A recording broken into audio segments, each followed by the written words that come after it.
আমরা ইন্ডিকেটর এই সেশনে এই মডিউলে আমরা বেশ কিছু ইন্ডিকেটর শিখেছি, বলিঞ্জার ব্যান্ড, মুভিং অ্যাভারেজ, দুইটা আমাদের প্রথমত শেখা হয়েছে। আজকে আমরা শিখব ম্যাকডি, যেটাকে বলা হয় এমএসিডি। ওকে, আর আমরা এগুলো কেন শিখব? জাস্ট টেকনিক্যাল অ্যানালাইসিসের জন্য। হ্যাঁ, আপনি রিয়েল নলেজ দিয়ে টেকনিক্যাল অ্যানালাইসিস করবেন, সেই অ্যানালাইজ করতে গিয়ে আপনার যেন একটু হেল্প হয়, সেক্ষেত্রে এই ইন্ডিকেটরগুলো আমরা ইউজ করব। আর কোন ইন্ডিকেটর কীরকম কাজ করে বা কোন ধরনের কাজ করে সেটা কিন্তু আমরা এক্সপ্লেন করে দিচ্ছি, আপনারা সেটা জানেন। তো ওই রকম একটা ইন্ডিকেটর যেটা হচ্ছে ম্যাকডি বা এমএসিডি। এই প্রথম এম এ দিয়ে হচ্ছে মুভিং অ্যাভারেজ। তার মানে কি, এটা মুভিং অ্যাভারেজের একটা ইন্ডিকেটর। মুভিং অ্যাভারেজ যেই রকমভাবে ট্রেন্ডিং একটা ইন্ডিকেটর, তেমনি ম্যাকডি বা এমএসিডি এটা হচ্ছে কি একটা ট্রেন্ডিং ইন্ডিকেটর, ট্রেন্ড ইন্ডিকেটর। এটা দিয়ে আমরা ট্রেন্ড আইডেন্টিফাই করতে পারবো। ওকে, এই পাশে দেখেন কনভার্জেন্স, ডাইভারজেন্স রয়েছে। এই যে সি দিয়ে হচ্ছে কনভার্জেন্স, ডি দিয়ে হচ্ছে ডাইভারজেন্স।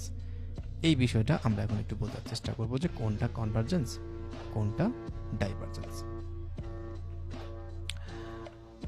তো এই ম্যাকডি ইন্ডিকেটর ইউজ করার জন্য ট্রেডিং ভিউতে যদি আপনি যান, ইন্ডিকেটর ক্লিক করবেন, করে এমএসিডি লিখে দেবেন, তাহলে আপনি মুভিং অ্যাভারেজ, কনভার্জেন্স, ডাইভারজেন্স নামে একটা ইন্ডিকেটর পেয়ে যাবেন। ক্লিক করে দেবেন, এটার নিচে চলে আসবে। কোটেক্সে যদি যান, ইন্ডিকেটরে যাবেন, গিয়ে এইখানে একদম নিচে যে এখানে এমএসিডি লেখা আছে সেটা ক্লিক করে দেবেন।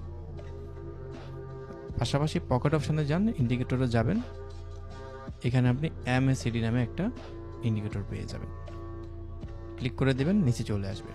আচ্ছা, এর আগে আমি উপরেরটা বন্ধ করে নিই।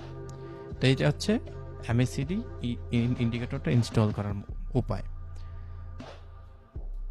তো এমএসিডি কনভার্জেন্স প্লাস ডাইভারজেন্স বিষয়টা আমাদের একটু বোঝা জরুরি। কোনটা কনভার্জেন্স, কোনটা ডাইভারজেন্স।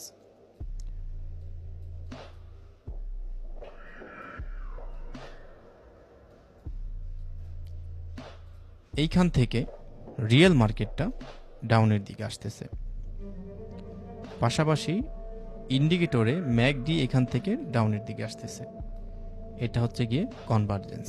ইন্ডিকেটর প্লাস চার্টের বর্তমান রিয়েল যে ট্রেন্ড সেটা মিল আছে, ঠিক আছে, এটাকে কি বলে?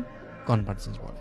যদি এরকম হয় যে এইখান থেকে এটা আপে যাচ্ছে কিন্তু ইন্ডিকেটর ডাউনে যাচ্ছে, মানে এটা অমিল, এটাকে বলা হয় ডাইভারজেন্স।